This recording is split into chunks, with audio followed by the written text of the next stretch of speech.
2020년 9월 6일 가정예배를 시작하겠습니다. 오라 우리가 굽혀 경배하며 우리를 지으신 여호와 앞에 무릎을 꿇자. 대저 저는 우리 하나님이시오. 우리는 그의 기르시는 백성이며 그 손의 양이라. 너희가 오늘날 그 음성 듣기를 원하노라. 아멘. 우리 다 함께 사도신경하심으로 우리 신앙을 고백하겠습니다. 전능하사 천지를 만드신 하나님 아버지를 내가 믿사오며 그 외아들 우리 주 예수 그리스도를 믿사오니 이는 성령으로 잉태하사 동정녀 마리아에게 나시고 본디오 빌라도에게 고난을 받으사 십자가에 못 박혀 죽으시고 장사한 지 사흘 만에 죽은 자 가운데서 다시 살아나시며 하늘에 오르사 전능하신 하나님 우편에 앉아 계시다가 저리로서 산 자와 죽은 자를 심판하러 오시리라. 성령을 믿사오며 거룩한 공회와 성도가 서로 교통하는 것과 죄를 사하여 주시는 것과 몸이 다시 사는 것과 영원히 사는 것을 믿사옵나이다. 아멘. 함께 찬송 부르시겠습니다. 함께 하실 찬송은 41장입니다.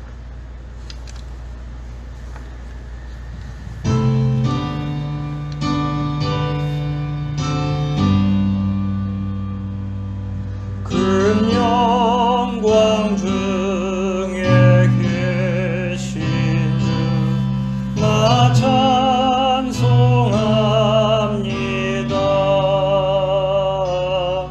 영원히 계신 주 이름 나 찬송합니다. 한없이 크신 능력을 나 찬송합니다.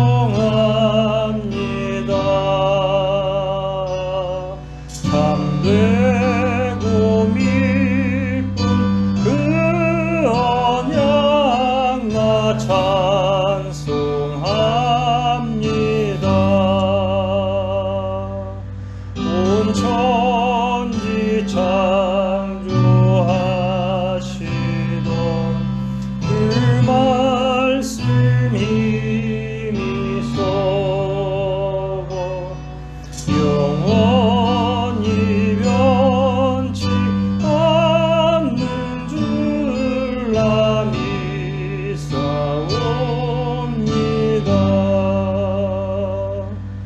그 온유하신 주 음성 날 불러주시고 그 품에 품어 주시니 나 찬송합니다.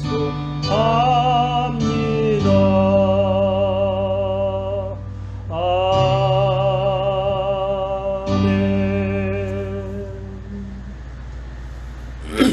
함께 성시교독 하시겠습니다. 함께 교독할 말씀은 시편 45편 말씀입니다. 시편 45편 말씀을 함께 교독하겠습니다. 딸이여 듣고 생각하고 귀를 기울일지어다. 내 백성과 안식을 잊어버릴지어다. 그러하면 왕이 너의 아름다움을 사모하실지라. 저는 너의 주시니 너는 저를 경배할지어다. 두로의 딸이 예물을 드리고 백성 중 부한 자도 내 은혜를 구하리로다. 왕의 딸이 궁중에서 모든 영화를 누리니 그 옷은 금으로 수놓았도다. 수놓은 옷을 입은 저가 왕께로 인도함을 받으며 시종하는 동무 처녀들도 왕께로 이끌려갈 것이라. 저희가 기쁨과 즐거움으로 인도함을 받고 왕궁에 들어가리로다. 왕의 아들들이 왕의 열조를 계승할 것이라. 왕이 저희로 온 세계의 근황을 삼으리로다. 내가 왕의 이름을 만세에 기억해 하리니. 그러므로 왕이 왕을 영영히 찬송하리로다. 아멘. 이 시간 우리 지나간 한 주를 생각하시면서 회개의 기도를, 새로운 한 주를 기대하는 마음으로 간구의 기도 다 함께 드리시겠습니다.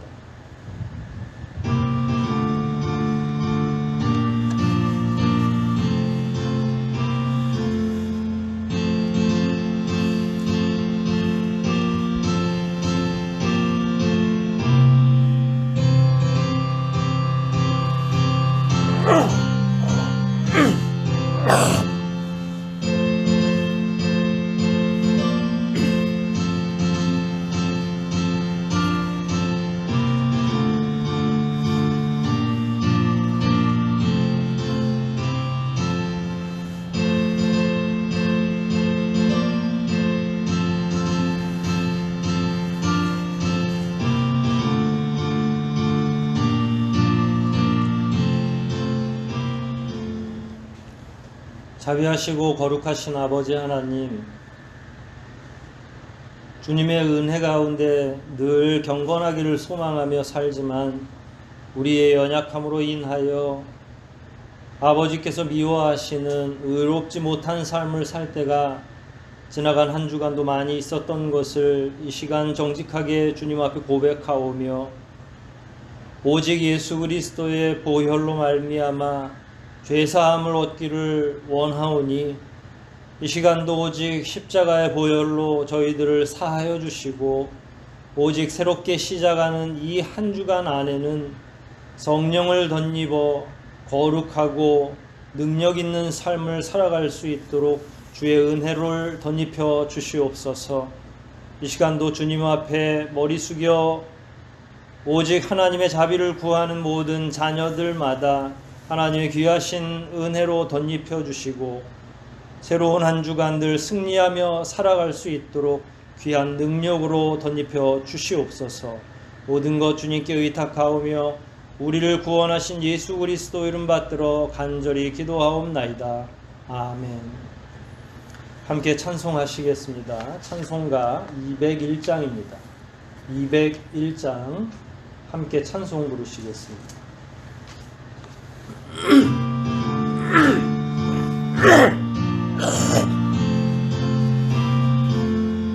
주의 확실한 약속의 말씀 듣고 주만 믿으면 구원을 얻으리라.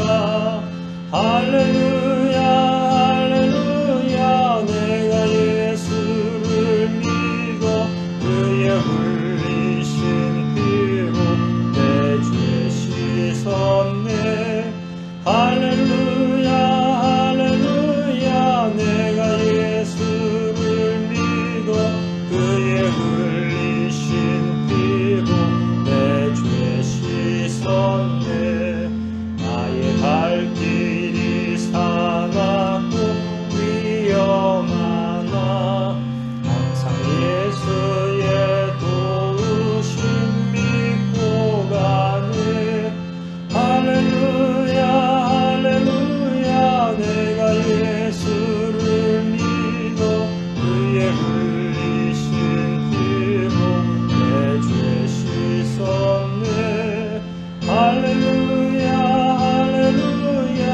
내가 예수를 믿어 그의 흘리신 피로 내 죄 씻었네.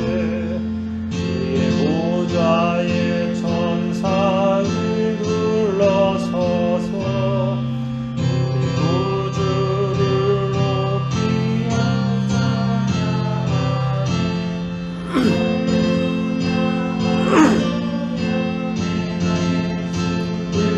믿어 그의 흘리신 피로 내 죄 씻었네.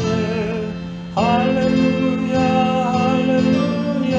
내가 예수를 믿어 그의 흘리신 피로 내 죄 씻었네.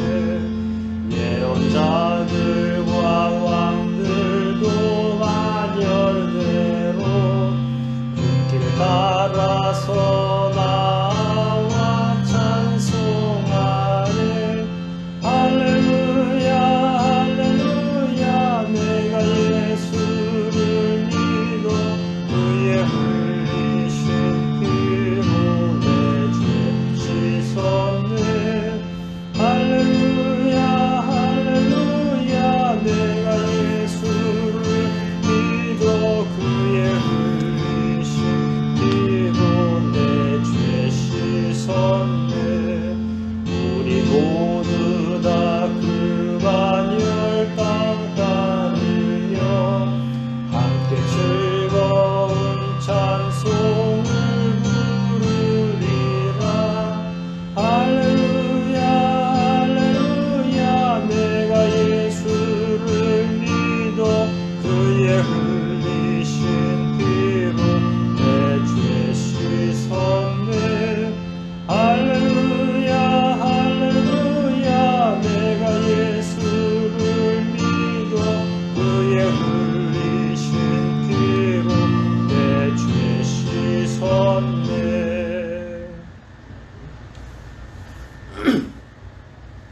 교회 소식 몇 가지 전하겠습니다.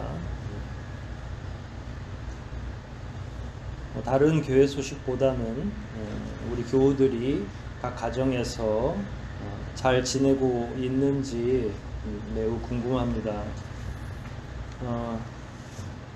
유례 없는 일들이 계속 벌어져서 매주 비슷한 이야기를 하고 있습니다. 각별한 개인 경건 또 위생도 그렇고 여러 면에서 지혜롭게 힘있게 살아가시기를 바랍니다. 함께 기도할 내용들이 쭉 나열되어 있습니다. 주보 내용 보시면서 지속적으로 그리고 더 집중적으로 이 나라와 이 민족을 위해서 그리고 코로나 사태로 어려워하는 모든 사람들을 위해서 특별히 선교지에 가 계시는 선교사님들 건강을 지켜달라고 끊임없이 계속 기도해 주시고 정부에서는 한 주간 더 2.5단계를 하겠다고 했는데 앞으로 어떻게 될지 아무도 장담할 수 없습니다. 부디 지혜롭게 행동해 주시고 각별하게 건강에 유념해 주셨다가 함께 모이는 날 건강한 모습으로 모여주시면 감사하겠습니다. 우리 이 시간은 헌상을 드리겠습니다. 각 가정에서는 함께 헌상에 참여해 주시고 교회 오시는 날 함께 한 번에 하나님 앞에 헌상 올려도 좋고 교회 온라인으로 이체를 해 주셔도 감사하겠습니다. 우리 함께 헌상을 위해서 기도하시겠습니다.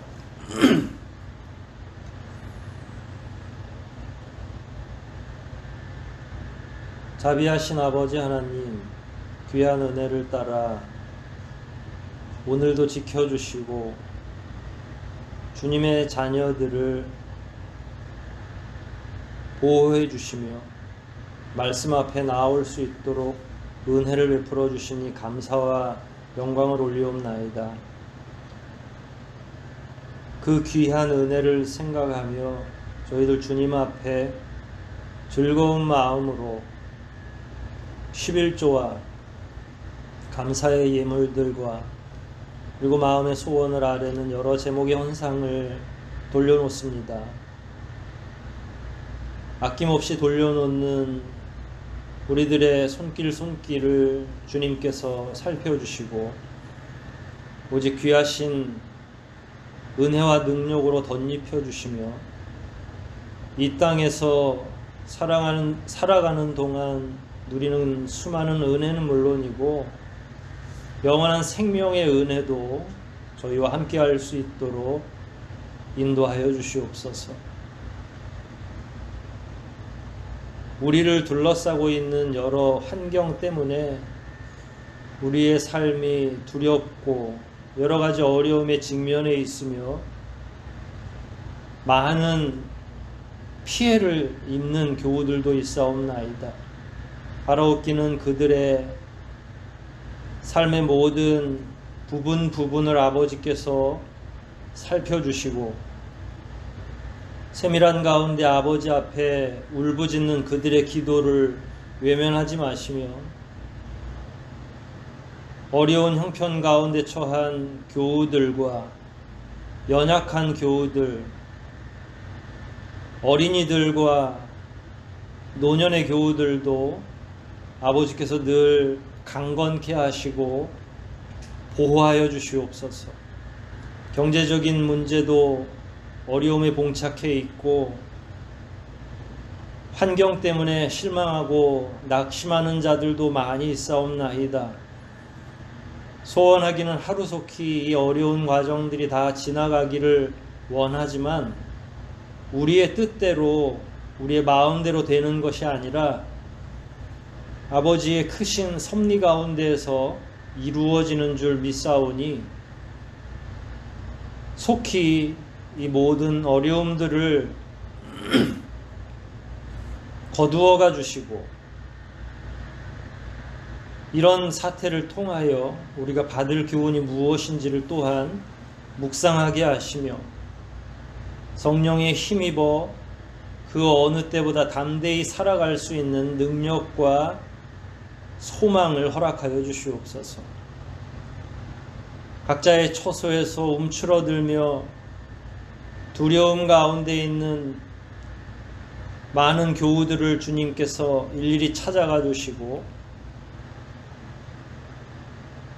흑암의 재앙과 장자의 재앙 가운데에서도 이스라엘 백성을 보호하시고 살려내신 아버지께서 우리 자녀들의 삶의 초소를 방문해 주시고 여러 가지 어려움 가운데에서도 지켜주시며 오직 이 위기의 시간을 더욱더 담대히 보낼 수 있도록 큰 능력으로 덧입혀 주시옵소서. 저희들은 이런 위급한 상황을 잘 견뎌낼 만한 능력도 없고 지식도 없고 용기도 없사옵니다. 특별히 이 시간 아버지께 간구하옵나니 지혜와 명철을 허락하여 주시고 오직 위로부터 내려오는 신령한 은혜와 아버지 하나님에 대한 확실한 믿음으로 위기의 시기를 잘 견딜 수 있도록 도와주시고 각처에 흩어져서 예배하는 우리 성도들 한 사람 한 사람 가정마다 그 어느 때보다 각별한 은혜로 덧입혀 주시고 아버지의 위대하신 손길로 그들을 더욱더 힘있게 하여 주시옵소서. 이 시대에 많은 사람들이 이런저런 흉흉한 말들을 만들어내고 여러 가지 소문들이 극심하게 일어나는 이때에 세상의 풍조를 따르기보단 오히려 말씀을 집중적으로 살피며 더욱더 기도하고 아버지 안에서 강건케 되기를 소원하오니 주의 사랑하는 모든 자녀들마다 세상을 향한 귀는 닫고 오직 아버지에게만 집중하고 하나님께서 우리에게 이르시는 바 개인 경건은 물론이고 이웃들을 위해 더욱더 세심하게 기도하며 이 어려운 과정을 그 누구보다 더 지혜롭게 지낼 수 있도록 주의 자녀들을 힘있게 하여 주시옵소서. 이 시간도 하나님의 말씀을 함께 공부하고 그 지혜를 탐구하고자 합니다. 저희 가운데 지혜와 명철을 더하시고 말씀의 은혜를 베풀어 주시며 말씀을 읽고 공부할 때에 오직 성령께서 저희를 뜨겁게 하시고 어려움에 처한 모든 이들마다 말씀을 통해 회복되고 치유될 수 있는 귀한 시간으로 삼아 주시옵소서. 오직 시종을 주님께 의탁하오며 우리 구주 예수 그리스도 이름 받들어 간절히 기도하옵나이다. 아멘.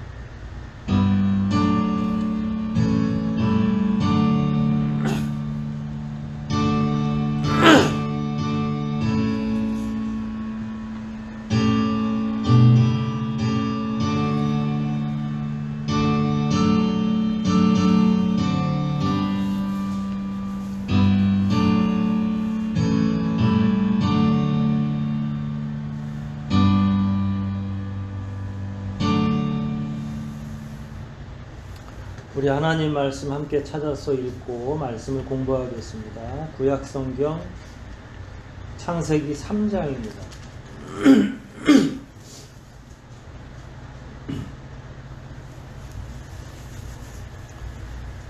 창세기 3장 21절 한 절 말씀입니다.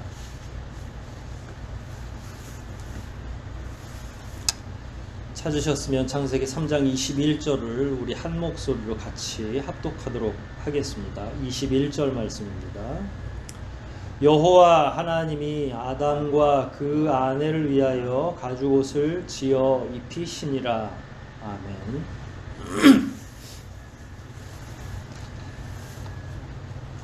지나간 한 주간도 다들 평안하셨습니까? 시시각각 상황이 변하기 때문에 우리 교우들의 심령도 매우 어렵고 많이 무너졌으리라 이렇게 추측을 해봅니다. 하루속히 이 어려움이 다 지나가기를 소원하지만 우리 마음대로 될 일이 아니죠. 하나님의 정하신 때가 분명히 있으리라 생각을 하고 더욱더 각자의 위치에서 든든히 자기 자리를 지키시기를 먼저 권면하면서 말씀을 살피려고 합니다. 몇 주가 될지 모르겠지만 지속적으로 저는 보통 설교를 할 때에 하나의 성경을 선택해서 쭉 강해를 한 구절 한 구절 해 나가는 방식을 여태까지 유지해 왔는데 지난주에 우리가 예레미야 애가를 끝내고 새로운 본문을 선택하면서 이번에는 성경에 나와 있는 하나님이 우리 인생들을 향한 사랑과 회복과 치유에 대한 말씀들을 좀 살펴보려고 묵상을 하고 말씀을 준비했습니다. 이를테면 주제 설교 같은 그런 방식이 되겠습니다. 그래서 듬성듬성 중간에 빠지는 부분도 있겠지만 창세기부터 쭉 지나가면서 과연 하나님은 역사 가운데 특히 믿음의 사람들 가운데 어떻게 그들을 사랑해 주셨고 위로해 주셨고 어떻게 치유해 주셨는지를 좀 살펴보려고 합니다. 오늘부터 언제까지가 될지는 모르겠지만 당분간 지속적으로 하나님의 치유의 은혜, 회복의 은혜를 좀 살펴보도록 하겠습니다. 치유와 관련해서 이런저런 내용들을 묵상하다 보니까 참 특별한 내용을 발견하게 됐는데 다름 아니라 힐링이라는 말입니다. 사실 십수년 전부터 이 힐링이라는 용어는 유행처럼 사용되던 말이었습니다. 텔레비전 프로도 그렇고 당연히 매스컴에서 제일 많이 사용하겠죠. 책도 그렇고 모든 분야에 힐링이라는 말이 들어가지 않으면 이상할 정도로 유행을 했던 말이죠. 그때도 저는 그런 생각을 했습니다만은 힐링이라는 용어가 그리고 더 많은 분야에서 사용된다는 것은 그만큼 현대인들이 힐링해야 된다라는 그 의미로 이해하고 있었습니다. 현대인들은 오늘 우리가 겪는 코로나와는 좀 다르지만 현대인들은 대부분 많은 분야에 걸쳐서 어려움에 직면해 있고 말 그대로 치유를 받아야만 하는 그런 사람들이라고 생각을 했습니다. 그 생각은 여전히 변함이 없습니다. 힐링이라는 말은 신조어가 아닙니다. 새롭게 만들어진 용어가 아니라 그냥 치유 혹은 치료라는 말의 영어일 뿐입니다. 그런데 사실은 이런 용어들이 올해로 넘어오면서 더 사용되지 않는 이상한 현상을 생각하게 됐습니다. 물론 간간히 매스컴에서 힐링이라는 용어를 사용하고 있기는 하지만 오히려 그 이전 십수년 전부터 사용되던 그 빈도에 비하면 현격하게 이 용어를 사용하지 않는 것 같습니다. 이와 관련된 다른 책자들도 다 줄어들고 우리는 온통 코로나 사태에 집중하고 있습니다. 저는 이런 현상을 보면서 아마도 이런 의미가 아닐까 생각을 했습니다. 코로나 사태 이후에 아무도 이 문제를 해결할 수 없다는 사실을 알고 감히 코로나 사태 앞에는 이 힐링이라는 말을 사용할 수 없는 것이 아닌가. 힐링이라는 말은 소망을 주는 말이고 회복시켜준다는 말인데, 우리가 지금 직면한 이 코로나 사태는 우리끼리 힐링을 이야기한다고 해서 해결될 말이 아니죠. 현재 직면하고 있는 이 어려운 사태는 그동안 우리가 알고 있던 일종의 우리끼리 대화하면서 이야기했던 힐링의 범주에 속하지 않는다라는 사실을 은연중에 우리가 깨달은 겁니다.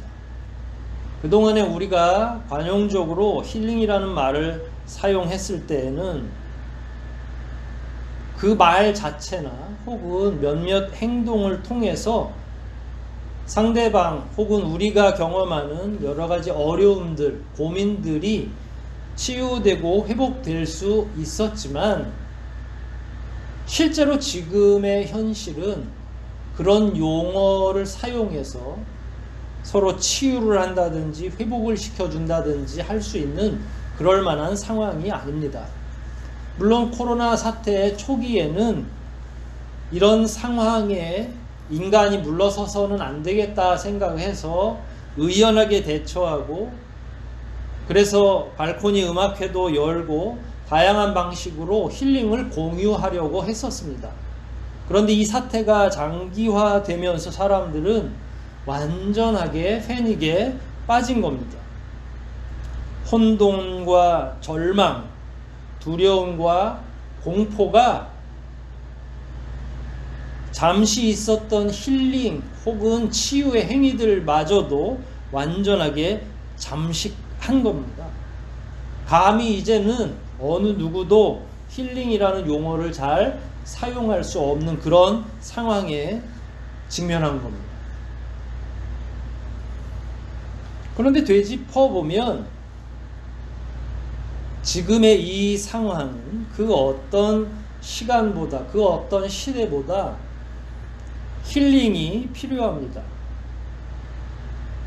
치유와 치료가 더 급박한 시대가 된 겁니다. 우리 스스로는 누군가를 회복시켜주고 치유할 수 있는 능력이 없는 무능한 존재들인 것이 사실이지만,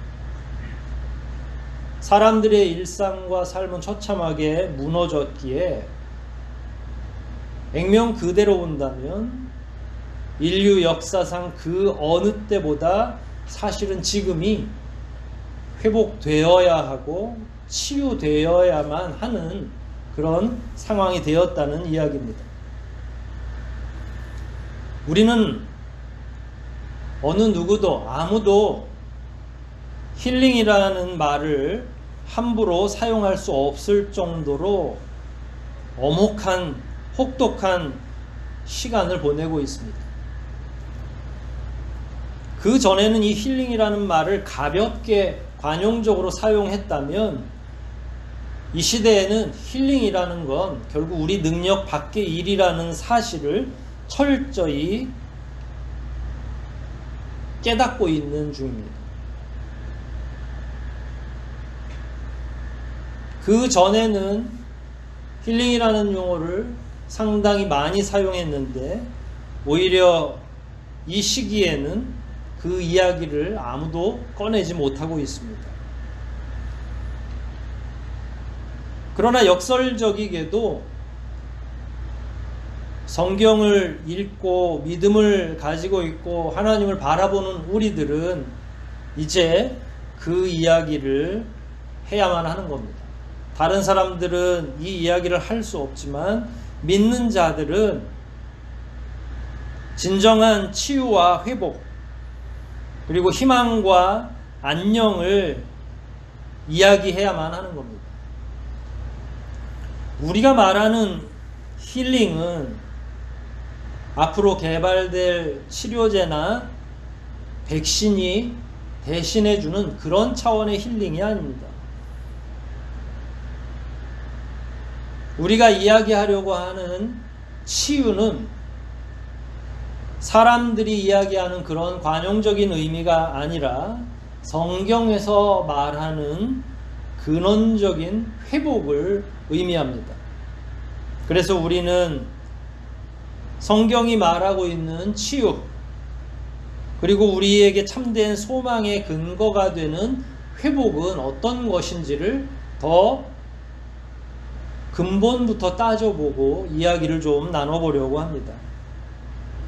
대신 몇 가지 전제가 좀 필요하다고 생각합니다. 첫 번째로 우리가 기억해야 될 것은 우리 인간들은 더 이상 스스로 희망을 쏘아 올릴 수 없다는 사실을 좀 깊이 깨달아야 될 줄 압니다. 그동안 우리는 겁 없이 이 시대를 살아왔다고 생각을 합니다. 힐링에 대해서도 굉장히 편안하게 이야기를 했습니다. 하지만 진짜 힐링이 필요한 이 시대에는 그 힐링, 그 치유가 불가능하다는 사실을 직면하게 됩니다. 이 겁 많은 시대에는 언어로서의 힐링이 필요한 게 아니라 진짜 희망, 진짜 회복과 치유가 필요하다는 사실을 이제 서서히 깨닫기 시작하는 겁니다. 두 번째로 미리 이야기해야 될 것은 성경은 늘 치유를 이야기하고 있다는 겁니다. 성경은 늘 소망을 주고 성경은 늘 회복을 이야기하고 있습니다. 오늘부터 우리는 그 이야기를 나누고 또 각자 묵상하려고 하고 있습니다. 성경은 멈추어진 기록이 아니라 오늘날까지 과거에 기록된 모든 내용은 물론이고 오늘날까지도 여전히 동일하게 치유와 회복과 소망과 영원한 구원에 대한 이야기를 진행시키고 있다고 생각을 합니다. 따라서 공부하는 내내 이 부분이 우리 스스로에게 묵상이 될 뿐만 아니라 명확한 회복과 치유에 대한 이해가 우리 가운데 함께 나누어져야 되리라고 생각을 합니다. 본문과 관련된 내용을 먼저 몇 가지 이야기하려고 합니다.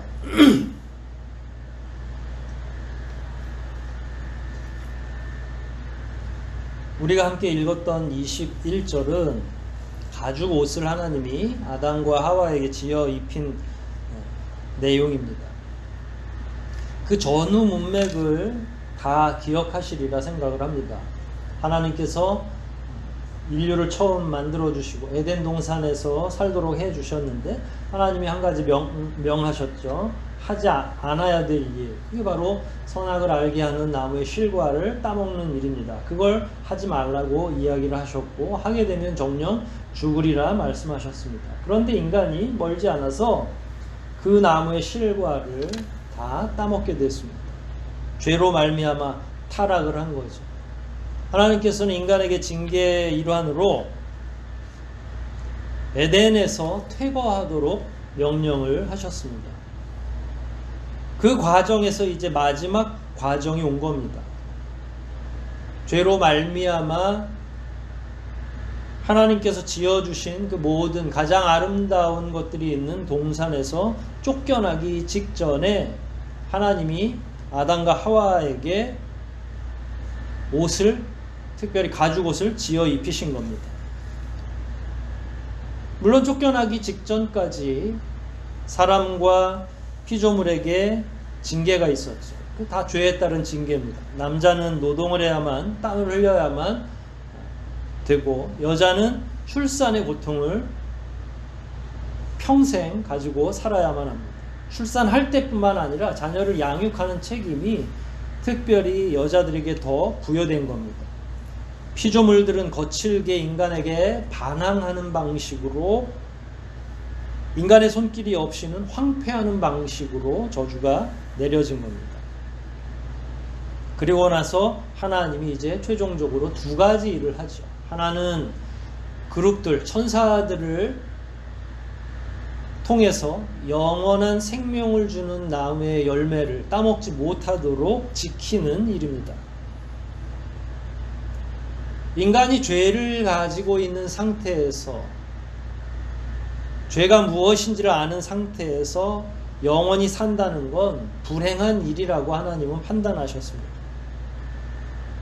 생로병사의 고통이 있는 가운데 영생을 한다는 건 행복한 일이 아니라 불행한 일이라는 거예요. 늙으면서 병들면서 그런 상태로 지속적으로 오래 사는 건 축복된 일이 아니라 저주에 가까운 일이기 때문에 하나님께서는 영생하지 못하도록 그 나무를 화영검을 가지고 지키도록 하신 일입니다. 그리고 나서 두 번째로 쫓겨나기 직전까지 해주신 게 바로 가죽옷을 지어서 입히신 겁니다. 사실 이 본문과 관련해서는 많은 해석들이 있습니다. 전통적인 해석도 있고, 가죽옷이라고 하는 건 결국은 짐승의 가죽일 텐데, 짐승의 희생을 통해서 인간을 보호한다라는 것. 하나님께서 인간을 위해서 누군가를 희생시키셨다라는 말이고, 이건 구속사적으로 볼 때 누구의 희생으로 연결되겠습니까? 예수 그리스도의 희생이겠죠. 결국 인간을 구원하기 위해서 누군가 희생해야 되는 거고, 그것이 바로 예수 그리스도와 우리 사이의 관계이고, 따라서 여기서 가죽옷이라고 하는 건 일종의 예수 그리스도에 대한 예언이다, 이렇게 표현하기도 합니다. 뭐 그렇게 큰 무리가 있는 해석은 아니라고 생각을 합니다. 굳이 그걸 벗어나서 더 대단한 의미를 찾을 필요는 없다고 생각을 합니다. 하지만 여기서 중요한 것은 왜 가죽옷이었느냐 하는, 그럼 누군가를 희생시켜야 되니까 라는 의미라고만 이해하면 사실 이 질문이 아무 의미가 없겠죠. 또 하나, 가죽옷 하나로 계속 확대 해석해서 다른 이야기를 해 나가는 게 맞나라고 생각할 수도 있지만, 하나님이 하시는 일은 모든 것들에 그 의도가 담겨져 있습니다. 의도 없이 일하시는 분이 아니죠.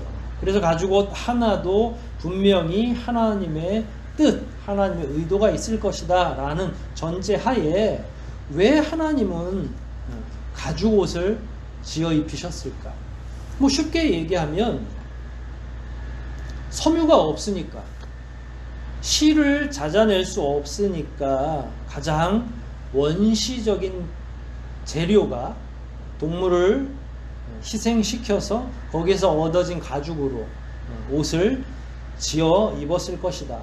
우리가 옛날 원시 시대를 상상하면서 그린 그 그림들을 보면 남성도 그렇고 여성도 그렇고 짐승의 가죽으로 털이 아직 다 나있는, 오늘날처럼 가죽을 무드질 해가지고 반들반들한 그런 가죽으로 만들지 못하니까 짐승 털이 그대로 다 달려있는 그런 옷을 입은 원시인들을 그림으로 이렇게 표현하는 상상화를 우리가 자주 경험을 했을 겁니다. 그런데 이런 생각을 해보면 우리의 질문이 좀 달라질 수 있습니다. 하나님의 전능성으로 비추어 이 본문들을 해석해보면 어떨까 하는 거죠. 하나님은 어떤 재료가 있어야만 무엇을 만드는 분은 아니죠. 전능하시고 모든 것을 무에서 유를 창조해내시는 분이죠. 그러니까 무슨 재료가 있어야만, 철을 가지고서 자동차를 만들어내실 그런 차원이 아니라 아무것도 없지만 뭐라도 만들어내실 수 있는 그런 하나님이시죠. 그러면 실이 없어도 분명히 직조할 수도 있겠죠. 하나님이 가지고 계신 그 지혜로 옷을 만들어내는 일 따위는 아무것도 아니죠. 지금 우리가 생각하는 역사의 흐름으로만 하나님을 가두면 하나님의 창조성, 하나님의 전능성, 이런 것들이 하나도 동원되지 않으니까 우리의 상상으로는 당연히 합리적으로 가죽옷이 맞겠지만, 하나님은 그런 재료 없이 충분히 만들죠. 가죽옷도 마찬가지예요. 예를 들어서 우리는 가죽을 꼭 동물의 희생을 통해서 얻어진다고 생각하지만, 하나님께서 동물 희생시키지 않으시고도 얼마든지 가죽을 만드시거나 옷을 만들어 내실 수 있는 거죠. 왜냐하면 이건 다 창조의 능력 안에 있는 거예요. 대단히 위대한 걸 창조하는 게 아니라 하나님이 해와 달도 만드셨고 온 우주를 만드셨는데 그까지 옷 한 조가리를 못 만들겠어요? 그래서 우리의 상상력으로만 굳이 실로 옷을 자아낼 수 없으니까 가죽 옷을 만들었다 이렇게 생각할 필요는 없죠. 의복과 관련해서는 다양한 재미난 예화들이 성경 안에 다 속해 있죠. 예를 들어서 이스라엘 백성들이 출애굽을 하죠. 몇 년 동안 광야에 있었습니까? 40년 동안 광야에 있었죠. 이 이야기들의 끝에 40년 동안 이스라엘 백성들은 그 옷이 혹은 그 신발이 헤어지고 낡았다고 합니까? 계속 유지됐다고 합니까? 계속 유지됐죠. 만들어내는 일뿐만 아니라 유지시키는 능력, 하나님은 우리가 상상하는 방식으로 일하지 않으세요. 그거보다 상상할 수 없는 놀라운 능력과 역사하실 수 있는 힘이 하나님께 있잖아요. 우리가 가죽옷이라고 하는 건 분명히 그런 의미에서 재료 문제로 이해할 필요는 없다. 다시 그럼 질문하면 그럼 왜 가죽이었을까 하는 거죠. 굉장히 상징적인 일이죠.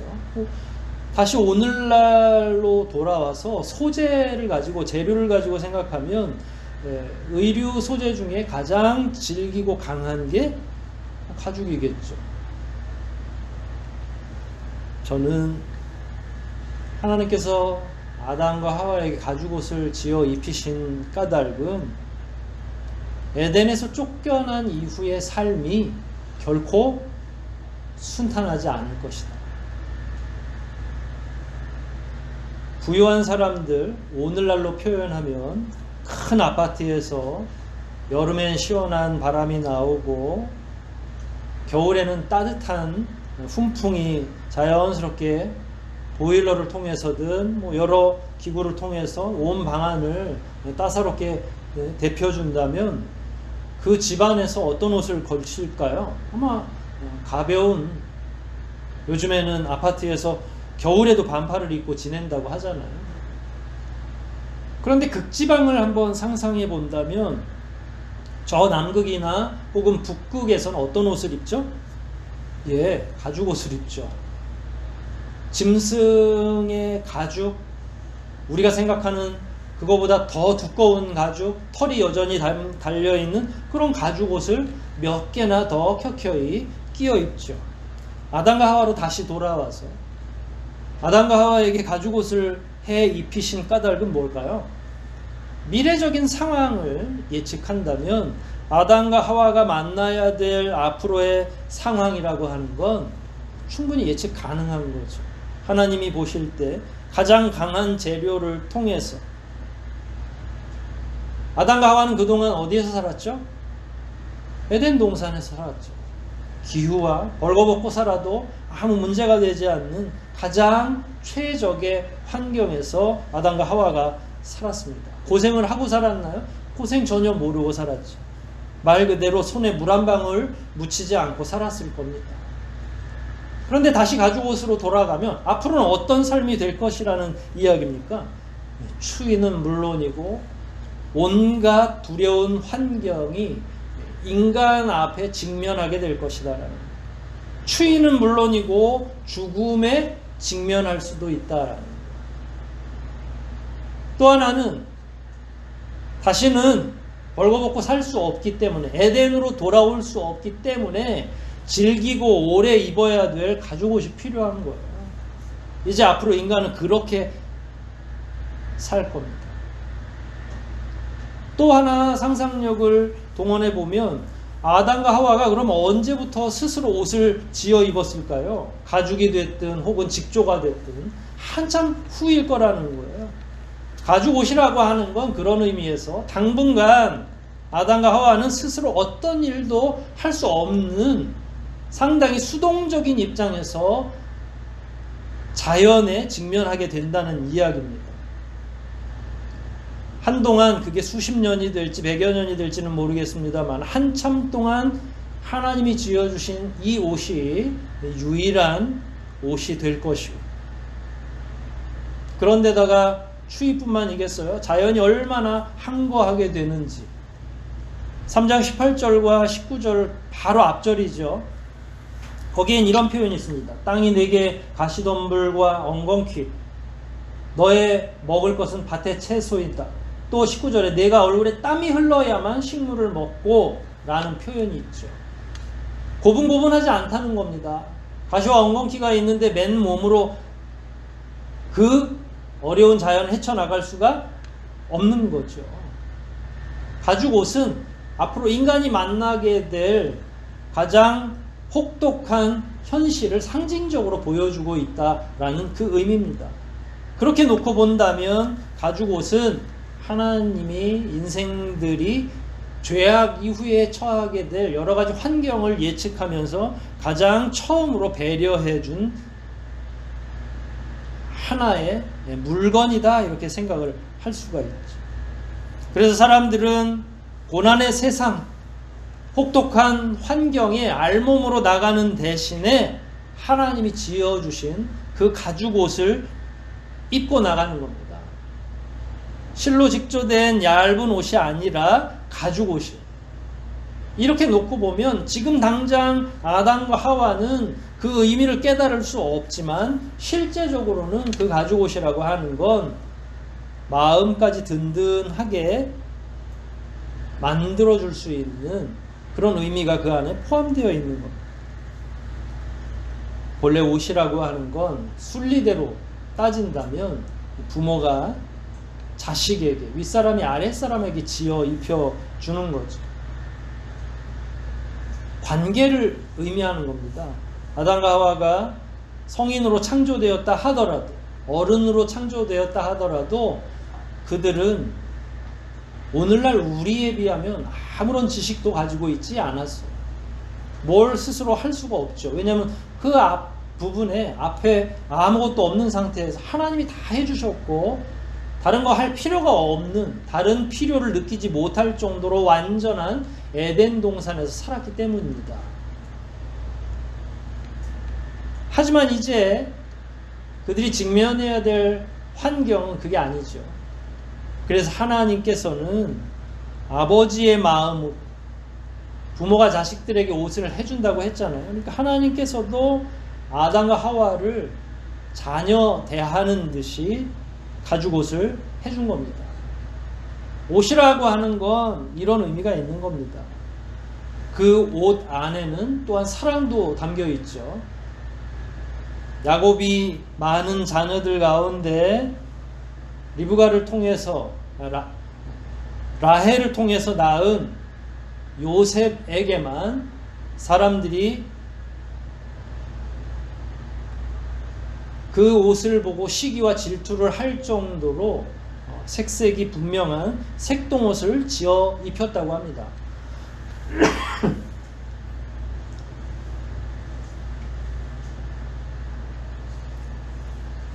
여기에서의 의복은 그냥 단순한 옷이 아니라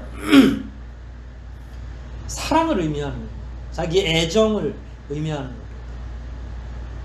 우리가 입는, 그냥 내 돈 주고 사 입는 셔츠 한 벌이 아니라 그 안에 정성이 담겨 있고 아버지의 정이 담겨 있는 거죠. 그래서 다른 사람들이 끊임없이 요셉을 시기하고 질투할 수밖에 없었던 거죠. 만일 그냥 얼마든지 쉽게 구할 수 있는 것이었다면 질투할 필요가 없죠. 그러나 그 안에 아버지인 야곱의 사랑이 있다는 걸 알기 때문에 나머지 형제들이 요셉을 끊임없이 계속 질투할 수밖에 없는 거죠. 반대로 요셉 입장에서는 그 선물인 옷을 입고 다닐 때마다 누구 생각이 나겠습니까? 그 선물한 상대, 그게 이제 아버지 야곱이 되겠죠. 끊임없이 계속 상상하게 되죠. 고맙고 감사하고 아버지가 자기를 향해 얼마나 깊은 사랑을 주고 있는지 그 사랑을 깨닫는 거죠. 다시 본문으로 돌아와서 그런 상상을 조금 더 본문에 접목시켜 놓으면 그런 거죠. 결국 가죽 옷이라고 하는 건 매몰찬 현실과 상황에 대한 하나님의 예견이고 배려이면서 동시에 하나님의 위대한 사랑의 시작이라고 할 수 있는 거죠. 아담과 하와는 처음에는 왜 그런 옷을 입어야 되는지, 그냥 부끄럽기 때문에 가려야만 하는 것인 줄 그렇게 생각했을지 모르지만, 본인들이 에덴을 떠나는 순간부터 직면하게 될 그 어려운 상황, 매 상황의 순간마다 자기들의 가죽옷을 다시 한번 묵상할 수 있었으리라 생각이 됩니다. 그래서 하나님이 이렇게 두꺼운 옷을 해주신 거구나. 가시와 엉겅퀴 따위는 가죽옷을 절대로 뚫고 들어올 수 없죠. 추위를 막아주는 면에서도 마찬가지죠. 하나님이 어떤 방식으로 가죽옷을 지었는지는 모르지만 적어도 징계의 순간에도 하나님은 인생들을 끊임없이 나무라고 혹은 그들에게 죄에 대한 책망만 하시려고 생각하신 것이 아니라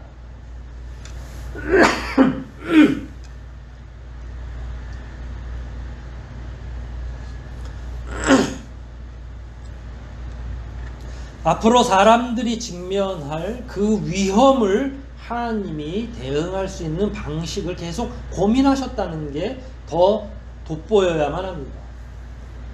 하나님은 사람들을 죄로 말미암아 야단치신 것은 분명하지요.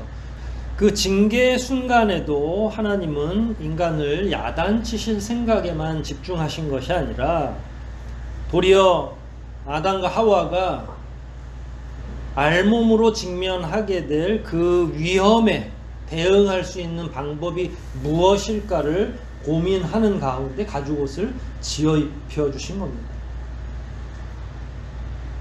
인생이 아무리 큰 죄악을 저질렀다 하더라도, 그래서 에덴 동산에서 쫓겨난다 할지라도 하나님께서는 도리어 그때부터 어떻게 하면 회복시켜 줄 것인가, 어떻게 하면 인간의 피해를 최소화할 것인가, 어떻게 하면 회복과 치유를 그들에게 선물할 수 있을까, 이게 하나님 아버지의 시선인 겁니다. 3장을 자세히 보면 하나님이 매우 화가 나신 것처럼 보여지지만, 하나님이 화나신 까닭은 당신께서 지은 인생들이 연약해지는 모습, 부모가 자식을 향해서 화를 낼 때도 마찬가지죠. 잘못한 자식이 부모 앞에 무릎을 꿇고 눈물을 뚝뚝 흘릴 때 결코 그 잘못에만 집중하지 않아요. 이 자녀를 어떻게 훈육하고 이 자녀를 어떻게 잘되게 할 것인가, 이 자녀는 왜 잘못을 저질렀을까, 그게 혹시 나에게 원인은 있는 건 아닐까, 그냥 아비로서도 그런 생각을 하거든요.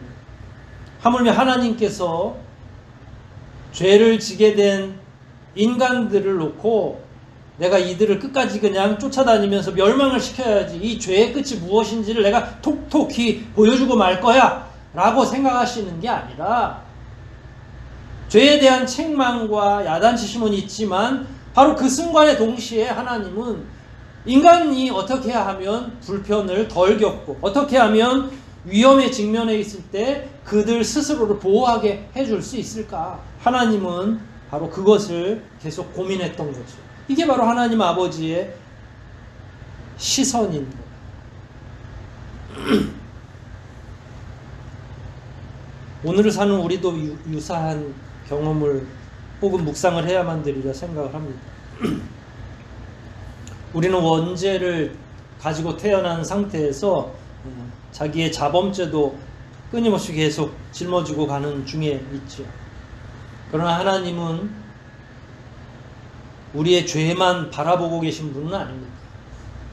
저하고 여러분이 짊어진 죄에만 하나님의 시선이 멈추는 건 아니죠. 오히려 하나님은 우리를 향해서 그 죄악의 고통 가운데 있는 우리들이 얼마나 힘들지, 그래서 어서 오라고 말씀하시는 거예요. 돌아오라고 말씀하시는 겁니다. 수고하고 무거운 짐을 내려놓으라고 말씀하시지, 언제 우리들에게 내 죄로 말미암아 너는 멸망하고 말 것이다 라고 협박하신 적이 있습니까? 하나님은 지금도 우리를 향해서 야단칠 준비를 하시는 게 아니라 오히려 예수 그리스도를 통해 어떻게 하면 대신 죄를 속해줄 수 있을까를 고민하는 아버지라는 거예요. 따라서 진정한 힐링이라고 하는 것, 치유라고 하는 것, 회복이라고 하는 것은 하나님의 완전한 사랑에 기초해야만 한다.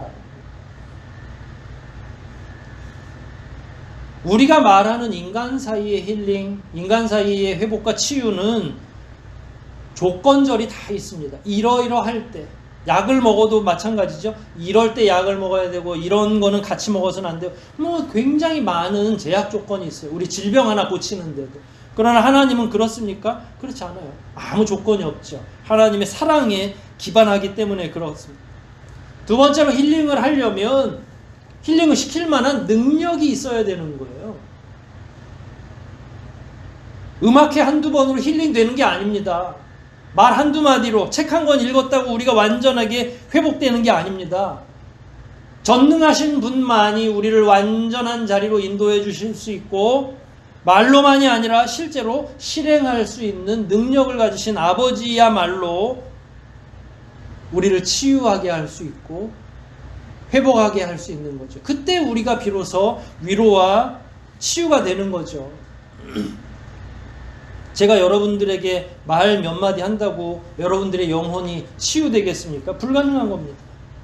저나 여러분이나 똑같이 우리는 다 벌거벗은 아담과 같은 존재죠.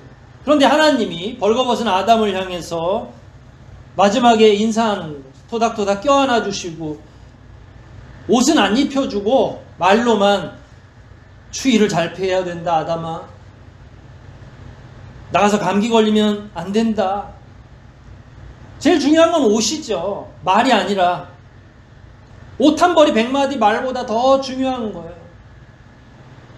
그런데 나가는 이제 멀지 않아 에덴을 떠나야 되는 아담에게 하나님이 계속 다른 능력은 보여주지 않으시고 야 앞으로 네가 가야 될 길이 얼마나 험한 줄 아느냐. 환경은 얼마나 척박한 줄 아느냐. 모든 면에서 조심하고 또 조심해야 된다. 물론 그 말 가운데도 사랑이 느껴지는 건 맞죠. 그러나 그 순간에 아담과 하와에게 제일 필요한 건 뭐겠어요? 그 하나님의 사랑의 말씀도 중요하지만 그 하나님의 사랑이 담겨있는 실질적인 필요, 그게 가죽옷으로 표현된 하나님의 사랑 아니겠습니까? 능력 있으신 하나님의 도우심이 인생들에게 제일 필요한 겁니다. 그런데 우리의 회복을 바라는 말은 뭐죠? 다 말뿐이죠, 사실은. 우리가 주변에 있는 사람들에게 전달해 줄 수 있는, 사실은 그 순간은 우리의 마음을 편안하게 하거나 혹은 위로가 될 수 있지만 실제로 그건 어떤 능력도 가지고 있지는 못하죠. 장기적이지도 않습니다. 이제 우리의 현실을 더 한번 묵상해 보죠.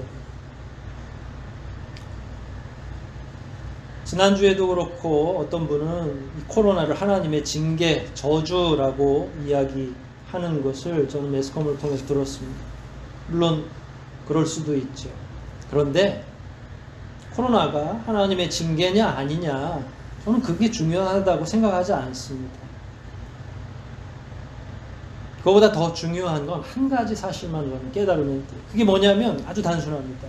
우리 자신의 무능력에 대한 자각이에요.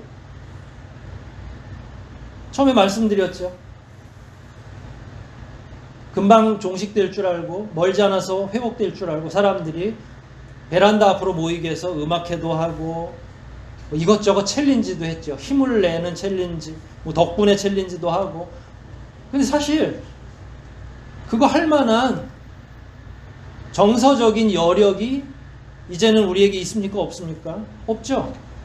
지금도 계속 그런 챌린지를 막 하나요? 왜냐하면 한 일주일 하고 나면 그런 것들이 가지고 있는 모든 능력이 다 소진되기 때문에 이 말로만 챌린지는 더 이상 우리에게 도움되지 않는 거죠. 그러고 보니까 더 이상 뭘 만들어낼, 더 이상 뭔가 챌린지도 그렇고 캠페인도 그렇고 할 수가 없는 거죠. 해봐야 소용도 없고 우리의 현실은 더 암울해지고, 이게 뭐냐면 우리 무능력에 대한 자각이 더 강력해지고 있다라는 거예요. 그게 저주이든 아니든 상관없다고 말씀드렸죠. 자, 역사를 거슬러 올라가 봐서 생각해 보십시오.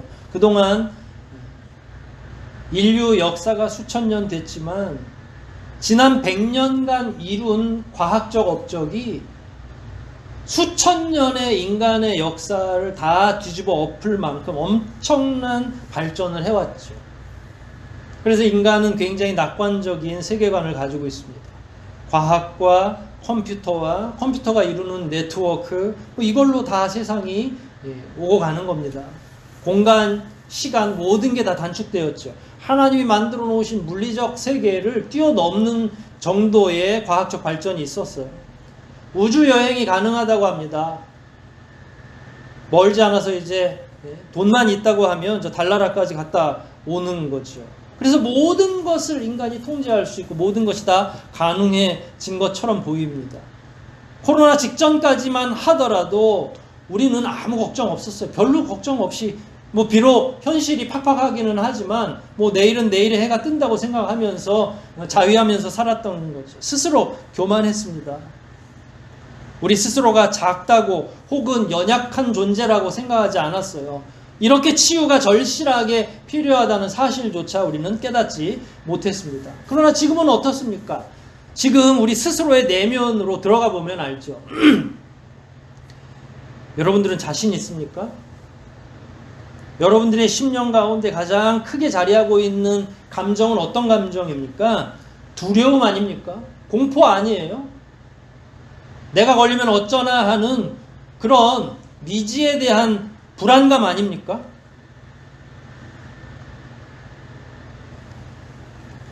이 시대는 그 어떤 시대보다, 어떤 시기보다 비관적인 시기임에 틀림이 없습니다. 우리가 이렇게 철저히 무기력한 존재라는 건 그동안 깨닫지 못했던 거죠. 하나님 앞에서, 위대하신 하나님 앞에서 늘 이걸 깨달아야만 함에도 불구하고 그리스도인들인 우리들조차도 하나님 없이 살려고 하고 내 맘대로 되는 줄 알았어요. 그러나 우리가 지금 직면한 현실은 아담이 알몸으로 직면해야 될 에덴 밖의 현실하고 다르지 않다는 거예요. 가죽옷이 아담에게만 필요한 것이 아니라 우리에게 지금 당장 필요하다는 이야기입니다. 말씀드린 것처럼 우리는 마치 에덴을 떠나기 전에 아담처럼 알몸으로 지금 세상을 대하는 것과 같은 현실이라는 거죠. 얼마나 두려울지, 얼마나 더 이 기간이 진행돼야 될지 예측하기 어려운 거죠. 어떤 공포스러운 일들이 더 우리 중심에 파고 들어올지. 그래서 바로 우리는 어쩌면 아담보다 더 절실하게 하나님의 지으신 가죽옷이 필요한 것이 아닙니다. 오해하지 마십시오. 하나님의 지으신 가죽옷은 백신이나 치료제가 아닙니다. 말씀드린 것처럼 하나님의 위대한 능력에 기반하고 위대한 사랑에 기반한 치유입니다. 하나님의 우리를 향한 회복시켜주는 것. 지금 우리에게 필요한 건 단기적인 백신이나 치료제가 아니죠. 우리가 듣는 뉴스 중에 이런 뉴스도 있더라고요. 코로나보다 더 강력한 것이 2년, 3년마다 경련으로 올 것이다. 희망찹니까? 소망이 있습니까?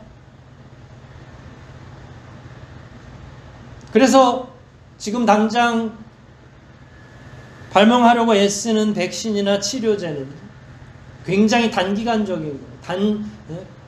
우리에게 있어서 한시적인 위로는 될지 모르지만 그게 영원한 낙관적인 소망을 우리에게 제공해 주지는 못한다는 이야기입니다.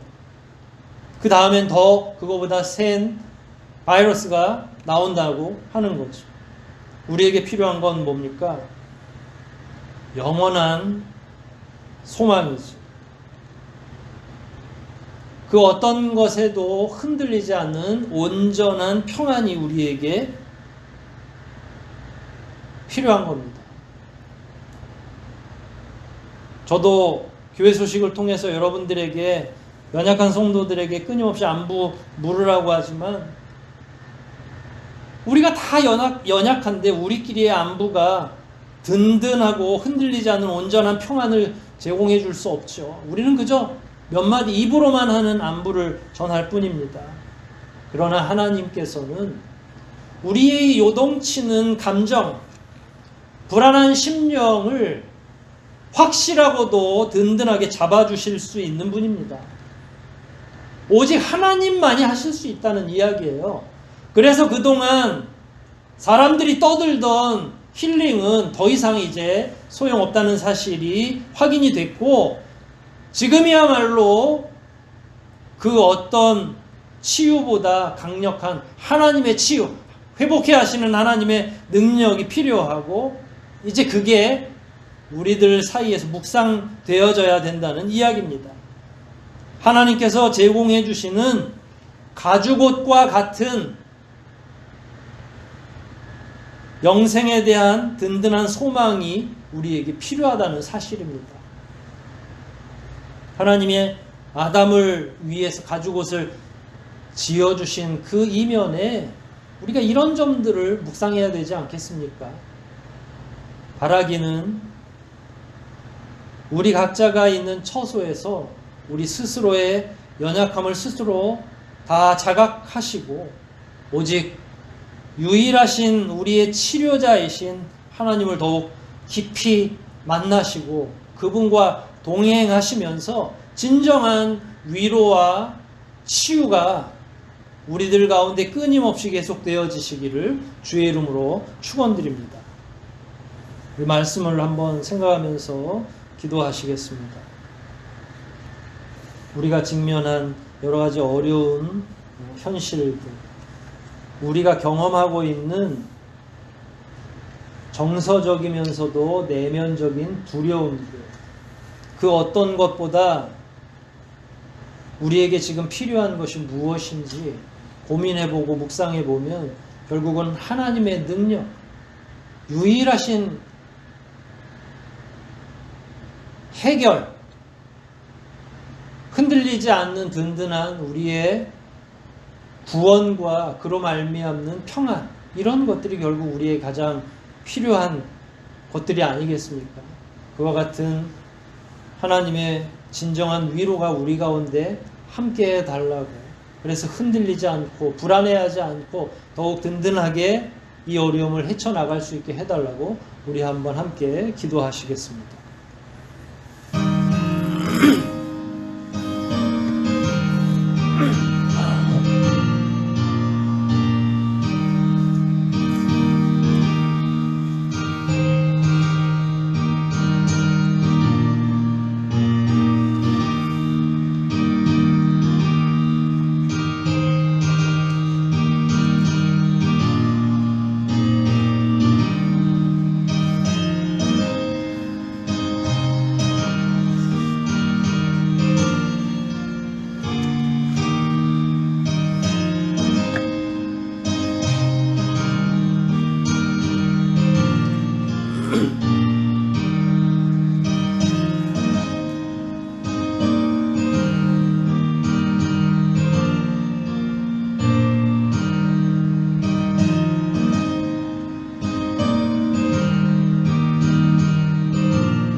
하나님 아버지,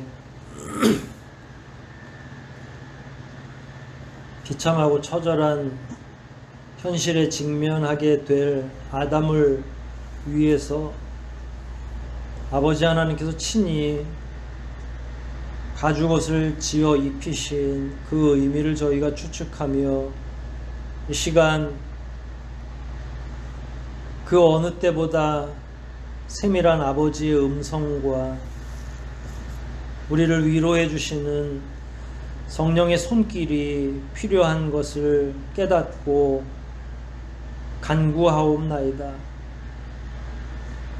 저희들과 함께 해주시고 저희들에게 참된 위로와 소망이 무엇인지를 알게 해주시며 어리석은 발걸음을 멈추게 하시고 그동안의 교만을 다 주님 앞에 회개하고 온전케 하시고 든든히 서 있을 수 있는 토대를 제공해 주시는 하나님만 집중할 수 있는 귀한 은혜를 허락하여 주시옵소서. 우리가 직면한 이 현실이 얼마나 두렵고 공포스러운지 저희들은 잘 알고 있습니다. 또한 앞으로 우리가 직면해야 될 미래도 결코 순탄하지 않다는 것을 잘 알고 있습니다. 아버지 하나님, 우리에게 참된 위로를 허락하여 주시옵소서. 우리가 하나님만 믿고 나아갈 수 있게 도와주시옵소서. 더 이상 흔들리지 않게 도와주시고 불안하지 않게 도와주시고 영원한 반석이신 아버지 하나님을 더욱더 깊이 만나고 교제하고 동행할 수 있는 저희 모두가 되도록 복을 내려 주시옵소서. 이 한 주간도 오직 하나님 안에서 더욱더 든든하게 서 있을 수 있도록 크신 위로를 우리에게 해주시기를 간절히 소원하오며 우리 구주 예수 그리스도의 이름 받들어 기도하옵나이다. 아멘. 함께 찬송 부르시겠습니다. 함께 부르실 찬송은 404장입니다. 404장 함께 부르시겠습니다.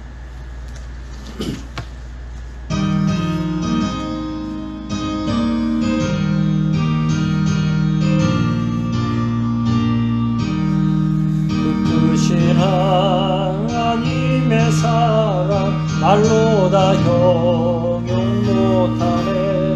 더 높고 높은 별을 넘어 이 낮고 낮은 땅 위에 대범한 영혼 구하려 그 아들 보내사 화목제로 삼으시고 대용서하셨네. 하나님 크신 사랑을 증량다 못하며 영원히 변치 않는 사랑 성도여 찬양하세. 괴로운 시절 지나가고 땅 위에 영하세 할 때 주 믿지 않던 영혼들은 큰 소리 외쳐 울어도 주 믿는 성도들에게 큰 사랑 베푸사 우리의 죄 사했으니 은혜 잊을까. 하나님 크신 사랑을 증량다 못하며 영원히 변치 않는 사랑 성도여 찬양하세. 하늘을 두루마리 삼고 바다를 먹물 삼아도 한없는 하나님의 사랑 하기로 할 수 없겠네. 하나님의 크신 사랑 그 어찌 났을까. 저 하늘 높이 쌓아도 채우지 못하리. 하나님 크신 사랑을 증량다 못하며 영원히 변치 않는 사랑 성도여 찬양하세. 함께 기도하시겠습니다. 구주 예수 그리스도의 은혜와 하나님 아버지의 무한하신 사랑과 교제케 하시는 성령님의 감화 감동 교통하심이 말씀 안에서 스스로의 연약함을 깨닫고 영원한 우리의 산성이시오 반석이신 하나님의 위로만 기대하고 소망하는 주의 모든 자녀들과 그 가정과 속한 기업과 이 교회와 그리고 하나님께서 특별히 사랑하시고 말씀으로 세우신 이 나라와 이 민족 위에 지금부터 영원토록 함께 있어지이다. 아멘.